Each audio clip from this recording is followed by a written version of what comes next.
Former Deputy Minister for Finance has dismissed claims by Vice President Dr. Bawumia that the previous NDC government hid expenditures to the tune of 7 billion cedis from the state coffers between 2014 and 2016. The campaigns are over, so we want to urge the Vice President to desist from making certain pronouncements that will not help the cause of the country.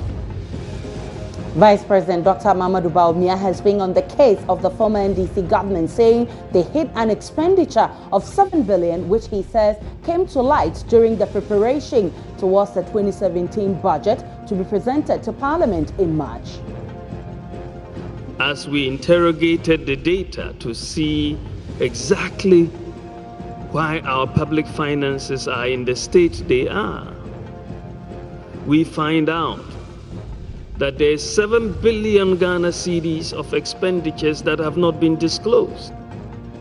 So who is telling the truth, the Vice President or the former Deputy Finance Minister? And if indeed there was this huge amount spent and not accounted for, what could be the implication for our struggling economy? We will be going into the skin of this matter and also tap into the brains of some governance and anti-corruption experts. This is today's big story. My name is Aisha Ibrahim.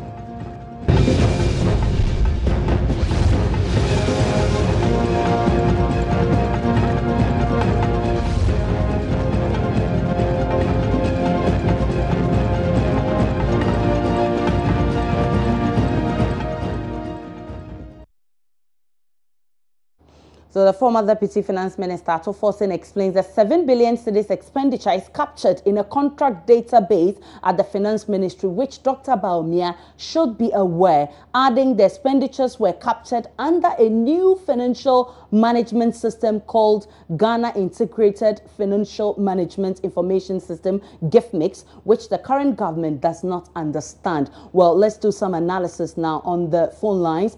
Mr. Kweku Kwarteng, who is MP for Boase West and also Deputy Minister Designate for Finance. And on the other line is Isaac Adongo, who is Deputy Ranking Member on the Finance Committee. Good evening to you, gentlemen. Let me start with you, Honorable Adongo. You were supposed to hand over to government with a copious handing over note that will explain where you left off so that the new government takes over knowing where they are starting from. How come we are hearing this? Well, thank you very much. I'm a member of the Finance Committee. I'm not the deputy ranking member. I just wanted to correct that.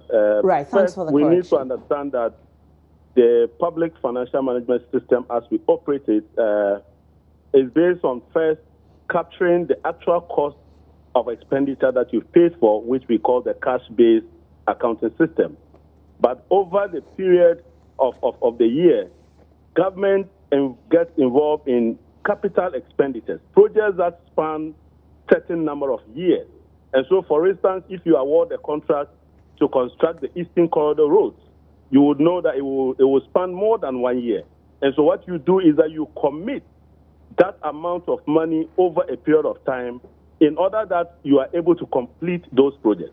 Now, historically, what our laws had required is that at the end of the year, your arrears will capture only those expenditures for the period 3 to 6 months that you can actually ascertain. What that means is if I have a contract that runs for 4 years, and so at the end of the year, I want to determine my arrears, I would have taken probably only the certificates that have been raised or expenditures that are expected to crystallize over 6 months. So what happens after 6 months? When that project activities materialize over the course of 2, 3, 4 years, how do you pay for that? And so what the 7 billion that the Bawumia is mentioning today is not actual expenditures that you have actually paid for that you have not captured in the system. They are activities or contracts that are on the ground whose expenditures will go beyond 1 year and for which government has already committed and must pay those expenditures. Did you include this? Did you include this in the handing over note so that the MPP government knows where you left off? It is completely captured in the handing over note. All right, I'll have you hold for a minute. Let me engage Honorable Kweku Kwarteng. Good evening to you, Honorable. This was captured in the handing over note, and indeed, the NDC Finance Minister, Ato Forsen, who was the deputy, says that it was captured in a database which you should be aware of. It wasn't captured anywhere. When my colleague says that it was captured in the handing over note, I asked him, which handing over note? Is it that for finance, or is it that for which handing over note? That's the first point. Captured in some database, I don't know about that. In the course of the transition, we kept asking government, what is the extent of the arrears? Government itself couldn't tell us. So this whole business about we knew it and we have communicated it is incorrect. But let me put it this way. It's unfortunate that anybody would think that this statement was put out to perhaps embarrass members of the previous administration or to let somebody look bad. It is not the case at all. What Dr. Bawumia sought to do was to signal a certain culture in this new administration that would be very transparent. We do not intend to hide anything from the investors who have invested in this community. We do not intend to hide anything from the people of this country. We want to display all the cards on the table because we are confident in our strategies that we would deliver on the promises we made to the people of this country, that we would turn the economy around and deliver improvements to the lives of people. So the suggestion that Dr. Bawumia was doing politics or was doing one thing or the other isn't correct.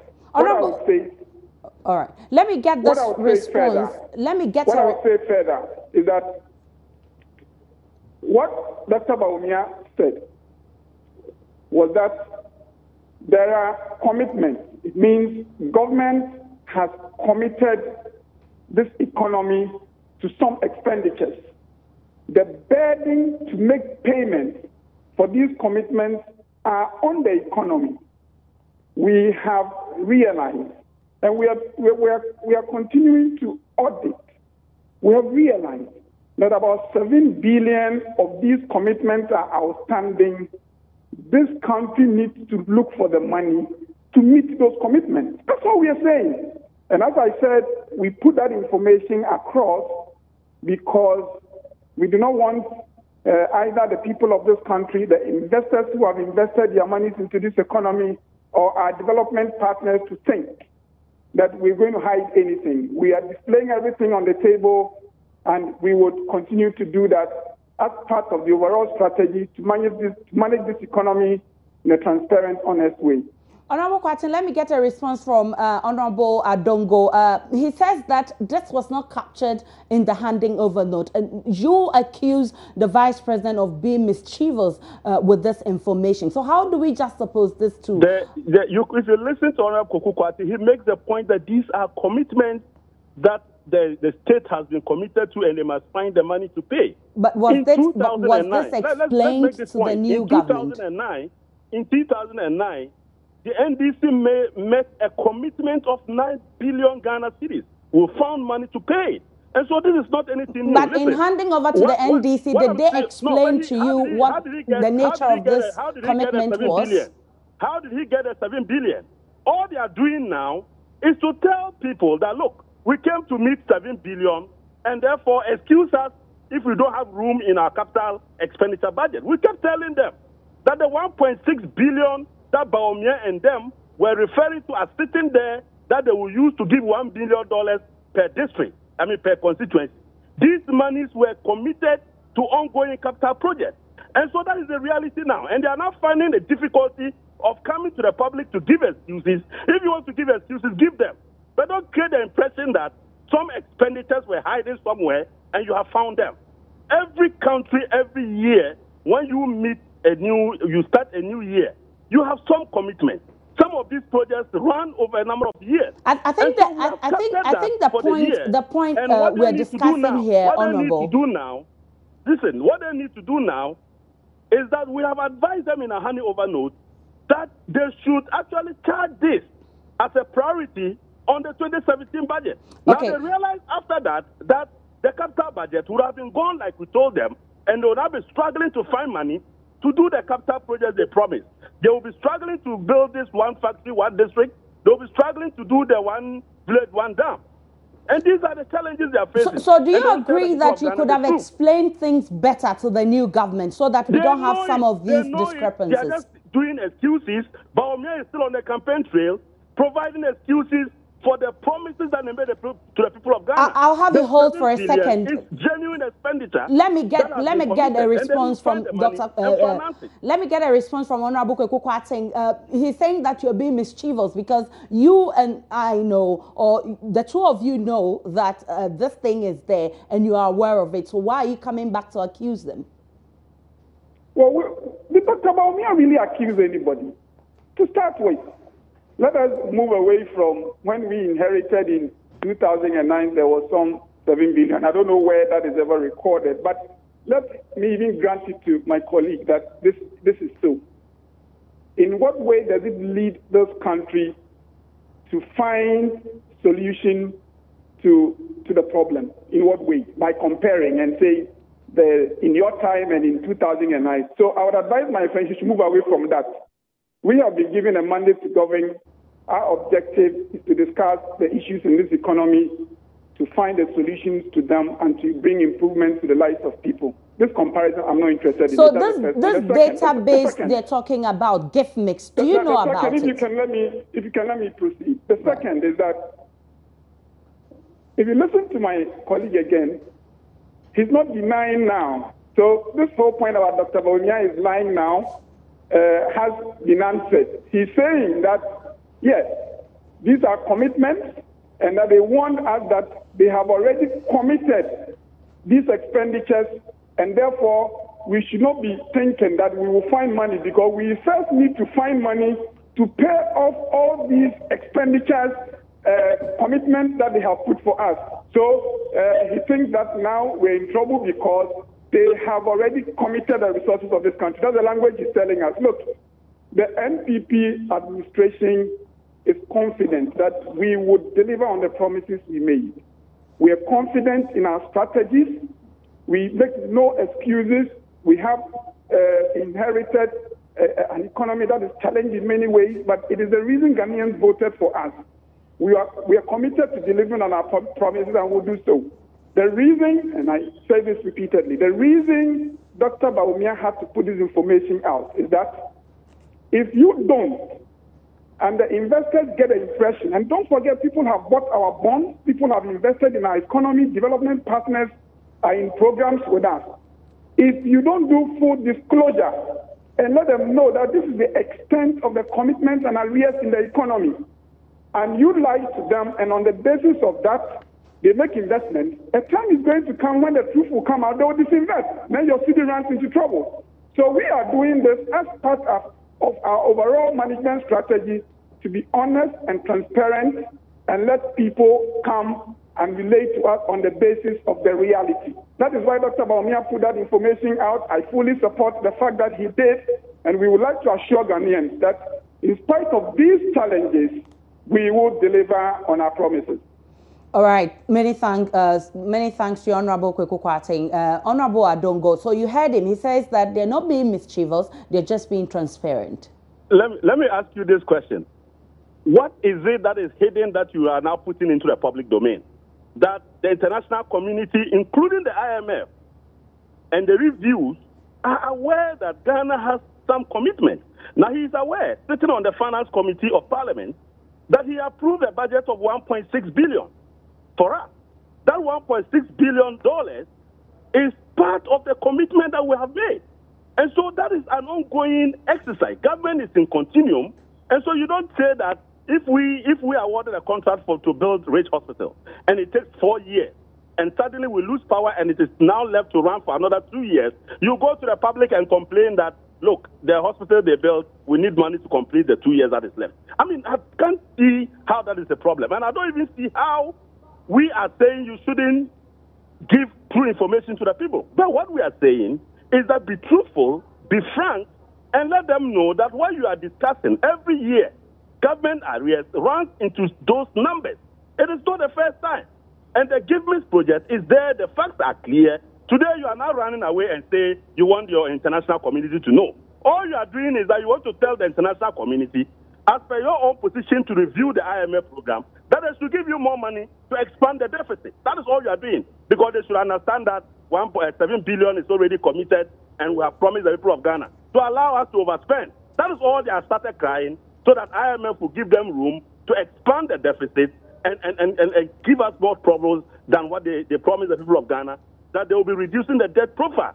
Today, they have started preparing the grounds in order to give excuses and ask for an extended deficit situation. And the people of Ghana are very smart.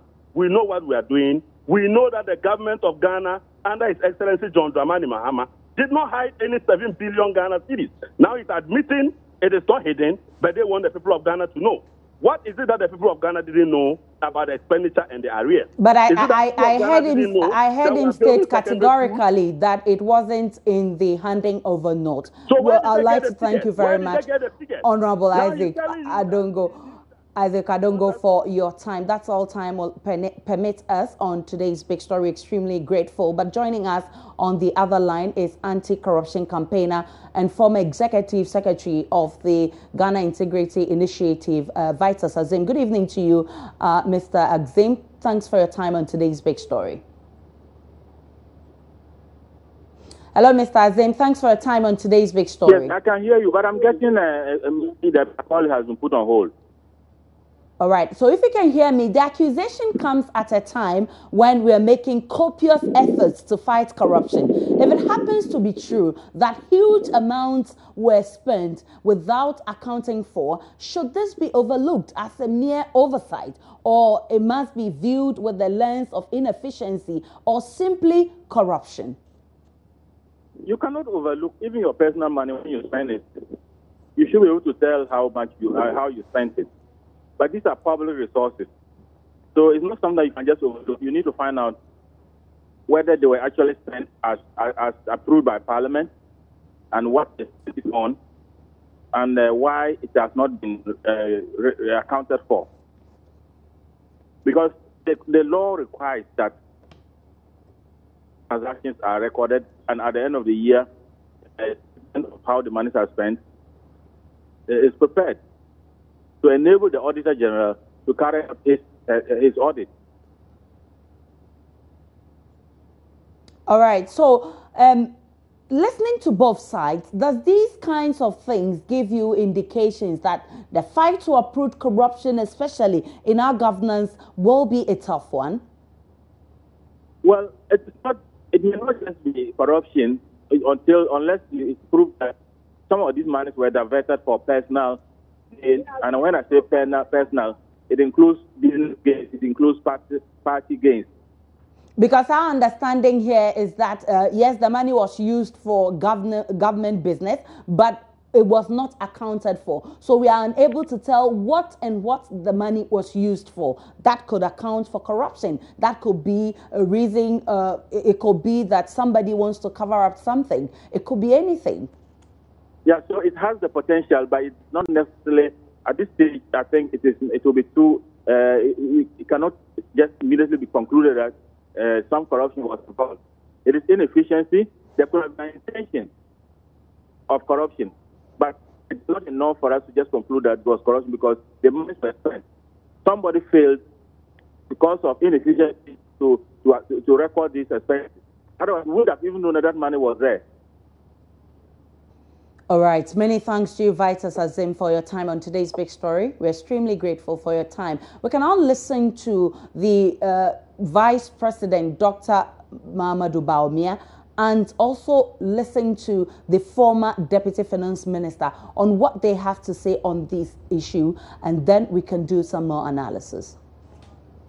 In the management of any economy, there is nothing that can beat the integrity of your economic data, because it's with data that you plan. If you don't have data, you have major problems.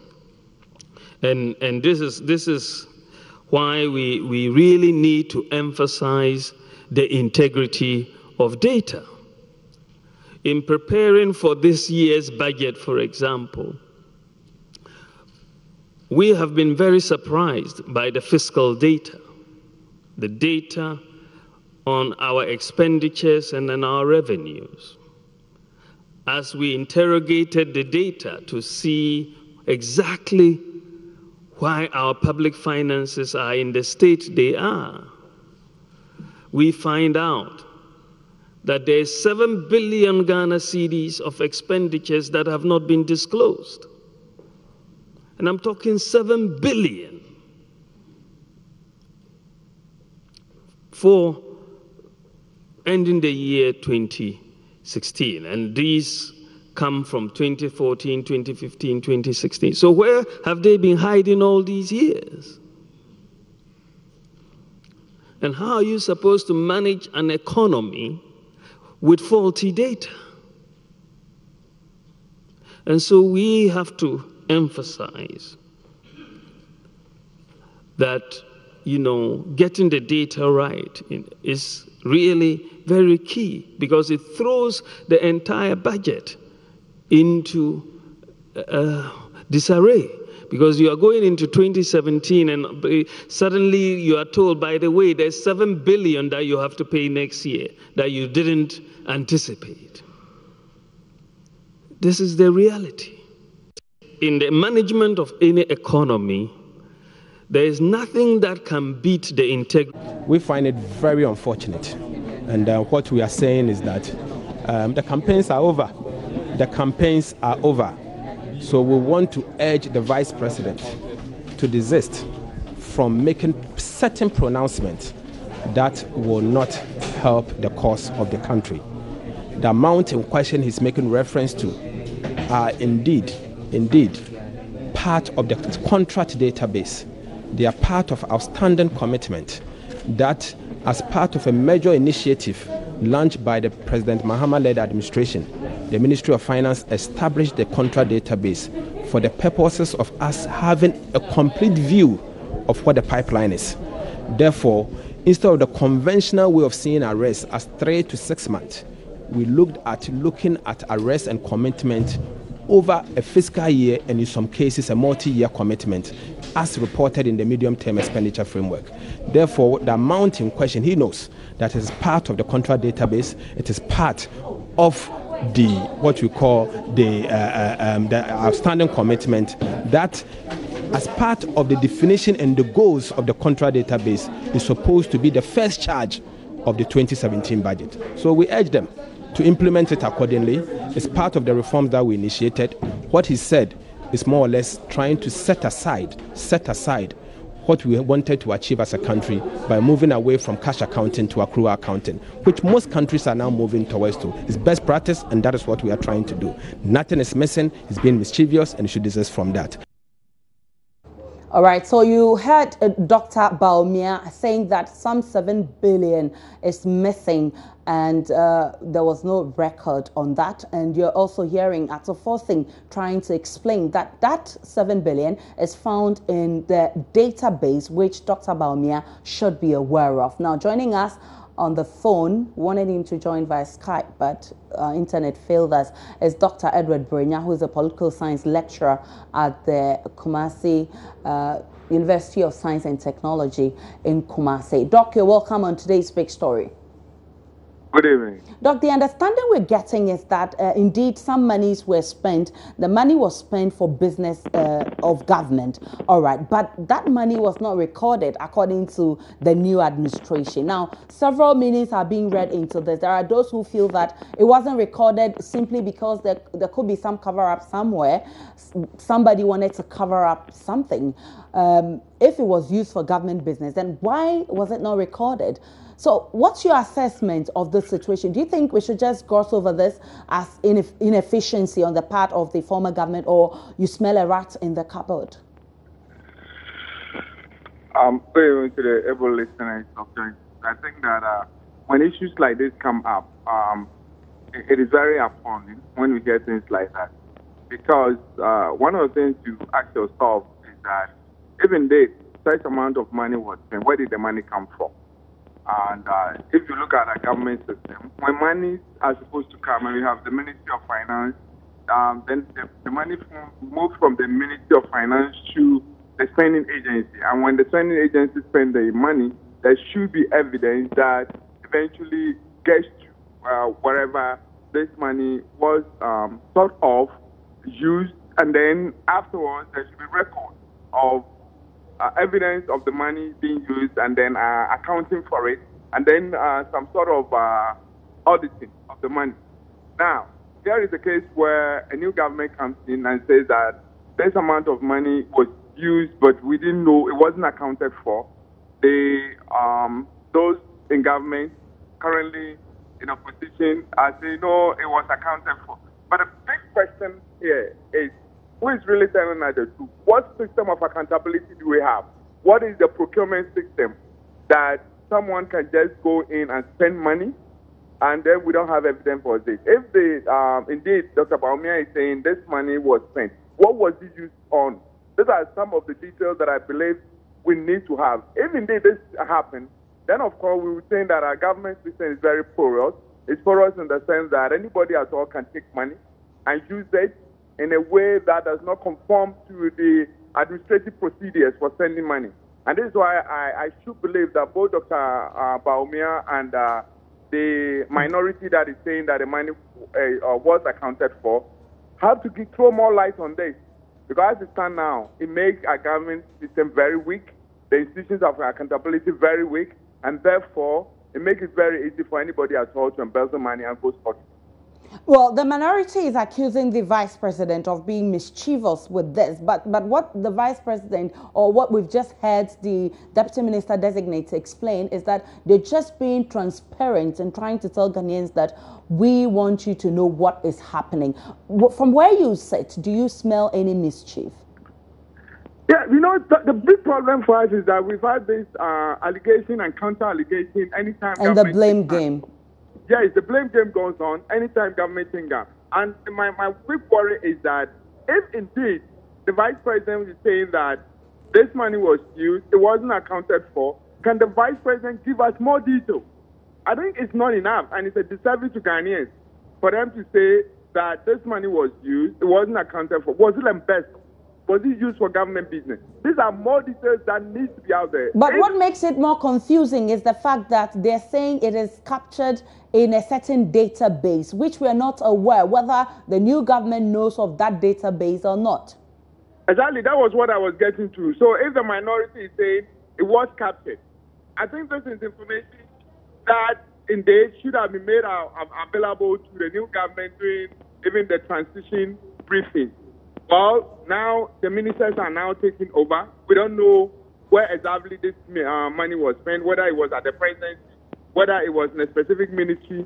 The ministers are taking over. Maybe once they take over, we will be able to get more details. And let's remember that as politicians, we always have the permanent staff who deal with some of these things. So what can they tell us?